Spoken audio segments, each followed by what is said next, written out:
はい、皆さんこんにちは。ファンテックイノベーションの高橋です。今日はですね、開墾動画になります。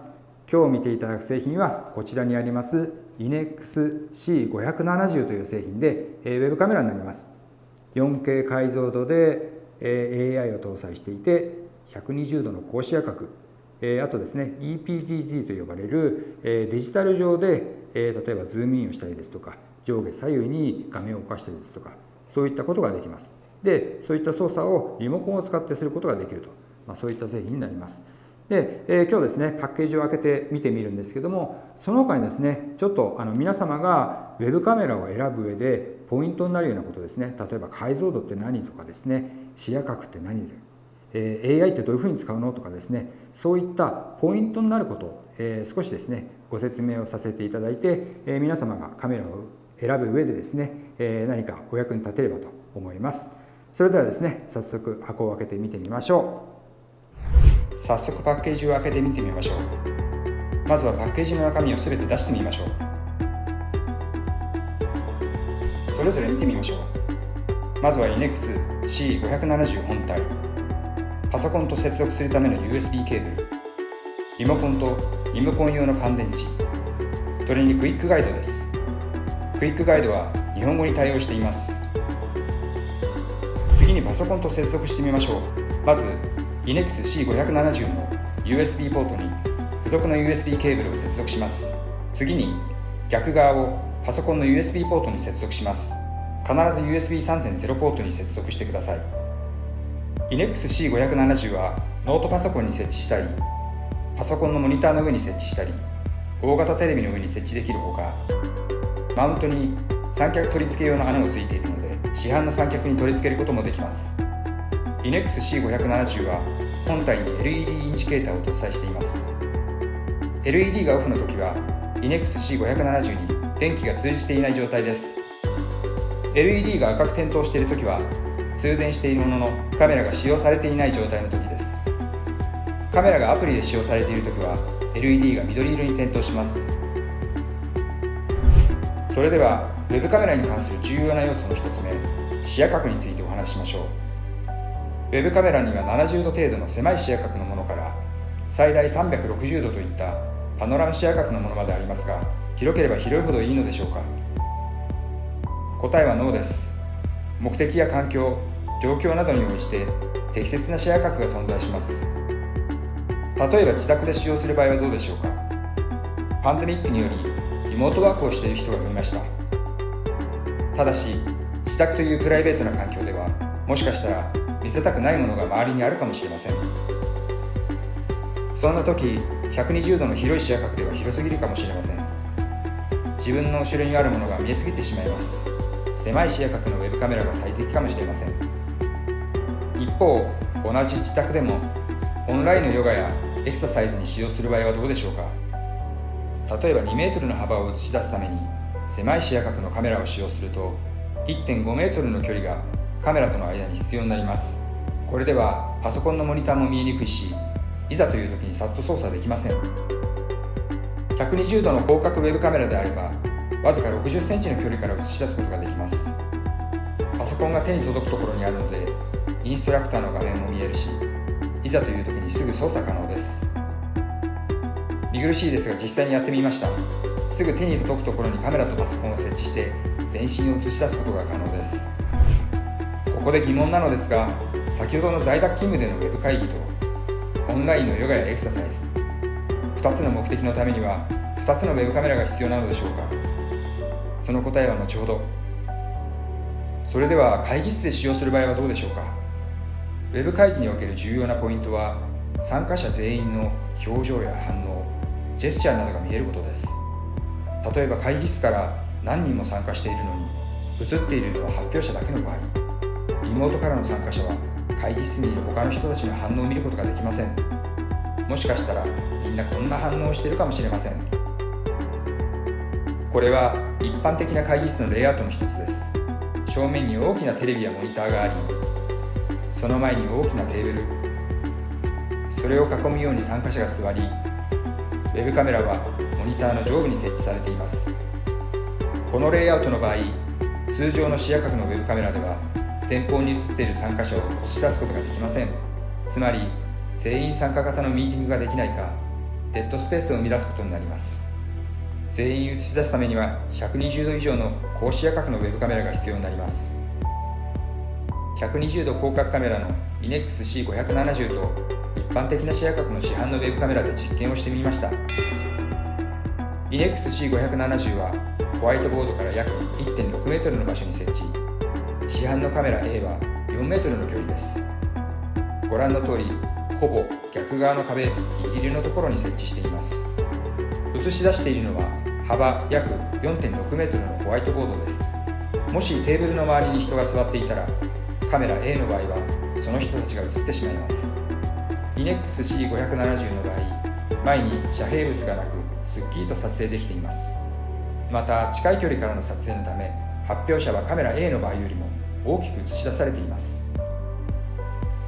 ここで疑問に思う人がいるかもしれません。確かに広角であれば参加者全員映し出すことができるかもしれないけれども、会議室は常に満席じゃないかもしれないと、半分の場合もほんの数名の場合もある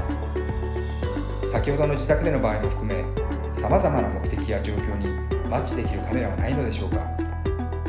その鍵となるのが2つ目の重要な要素である EPTZ と呼ばれる、デジタル上で横方向に移動したり上下に移動したり拡大縮小を行うことができる機能です。先ほどのように視野角が広すぎると感じた場合は、簡単にズームインすることができます。ホワイトボードも全体ではなく、ズームインして見せたい部分をフォーカスして、リモコンの十字キーで視点を移動させることができます。ただ、簡単に操作可能ですが、例えば入退室の激しいミーティングなどで毎回調整するのは面倒と感じるかもしれません。そこで登場するのが AI、人工知能です。近年 AI は様々な分野で使用されています。ウェブカメラでは AI はフレーム内の人を検知して自動的に EPTZ を行い、最適な状態で映し出すために使用されています。 INEX-C570 では AI は顔を認識してフレーム内にいる人全員を捉えて、余分な背景をカットして最適な状態で映し出すオートフレーミングという機能を搭載。これにより参加人数が毎回違うミーティングや途中で入退室が激しいミーティングでも常にベストな状態で参加者を映し出します。実際に INEX-C570 を使用したオートフレーミングのデモです。口をパクパクさせていますが、会話しているように演技したつもりが呼吸をしている声みたいになりました。他の参加者が退出すると、それに合わせて AI が再度フレームを調整しています。またフレーム内の対象者が1人の場合、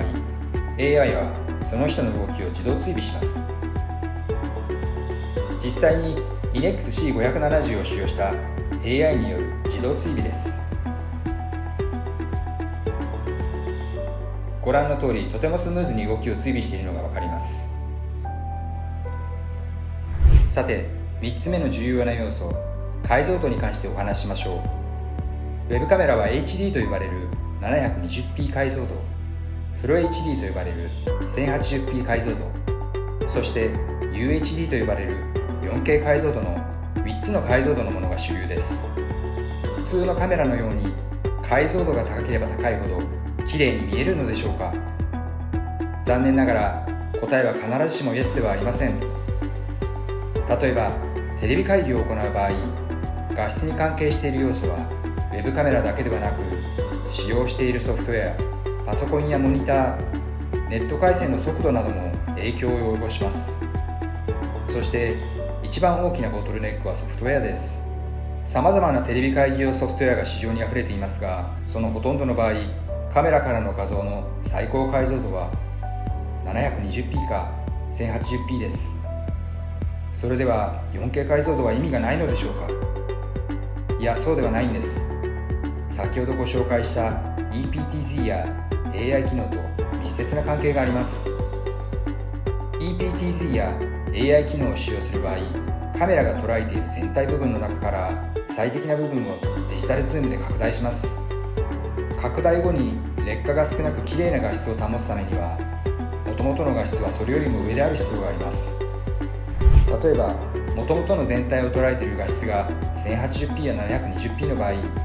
ズーム後の映像は非常に荒いものになってしまいます。つまりご紹介した3つの要素、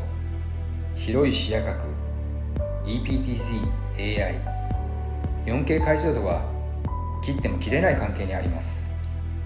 広い視野角で全体を捉えて、状況に合わせて適切なフレームに切り出し、ズーム後も劣化の少ない高画質に保つためです。逆に言うと、この3つの要素が1つでも抜けていると、様々な目的で使用するのは難しいかもしれません。それでは INEX-C570 のその他の特徴を見てみましょう。まずは直感的な操作を可能とするリモコンと OSD です。先ほど EPDZ の操作にリモコンを使用しましたが、その他にも OSD を表示させて言語設定やモード設定、明るさやコントラストなど画質に関する設定も可能です。またカメラやマイクのミュートボタンに AI とマニュアルモードのワンタッチ切り替えボタンなど直感的に操作できる便利なボタンがリモコンには備わっています。次に自宅で使用する場合、オフィスの会議室と比べて圧倒的に異なるのが部屋の明るさです。薄暗い環境下では、一般的なカメラではデジタルノイズが発生し画質が落ちてしまいます。 INEX-C570 は明るさ補正機能を搭載。薄暗い環境下でもノイズの少ない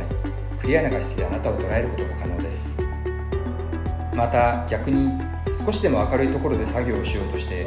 窓際などで起こるのが逆光です。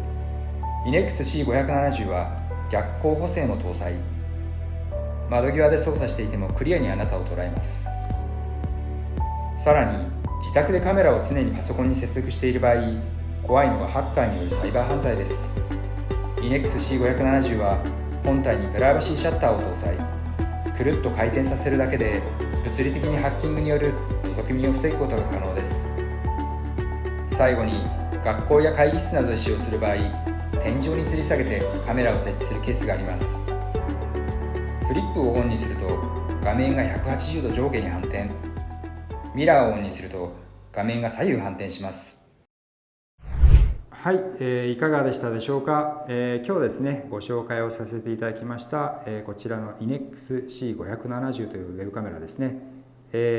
オフィスだけではなくてご自宅でもご使用いただける製品かなと思います。それとですね、今日いろいろご紹介をさせていただいた、ウェブカメラを選ぶ上での重要なポイントですね。こちら、もし今後ですね、ウェブカメラのご購入を考えていらっしゃるという場合は、ご参考にしていただければと思います。またですね、今後もいろいろ皆様のお役に立つような情報というのをどんどんアップしていきたいと思いますので、よろしければこちらのチャンネルですね、ご登録いただければと思います。それではですね、本日はご視聴ありがとうございました。また次回のビデオでお会いしましょう。さようなら。